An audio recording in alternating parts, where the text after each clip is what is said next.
Құрметті оқушылар, бүгін біз алгоритм түрлерімен танысамыз. Алгоритмнің 3 түрі бар. Ол сызықтық, тармақталған және циклдық.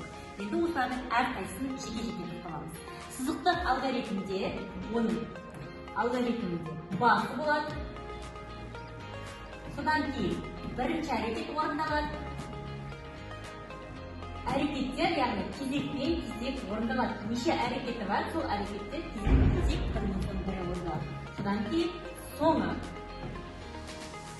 Дәл осы әрекеттерді кезекпен кезек орындалатын қадамдардың сызықтық алгоритмі деп аталады. Келесі алгоритмнің түрі тармақталған алгоритм. Бұл жерде міндетті түрде шарт болады. Шарт болу міндетті. Ең бірінші басы. Содан кейін шарт қоямыз. Шартта білесіздер, екі түрлі варианты болады. Я, яғни жоқ. Яға, я болса бір әрекет орындалады, жоқ болса екінші әрекет орындалады. Содан кейін соңы.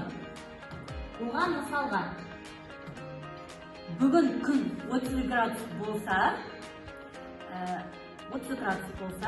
мен сабаққа бармаймын. Болмаса, барамын дейміз. Бүгін күн ертеңгісін 30 градус па? Соны қараймыз, яғни шарт орындалды ма? Орындалған жоқ па? Яғни сіздер я, жоқ нұсқасы болады. Келесі алгоритмнің түрі циклдық алгоритм. Бізде екі циклдың түрі бар.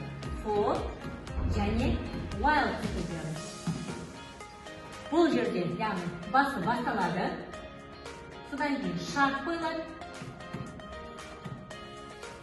Шарт я болса бір әрекет орындалады.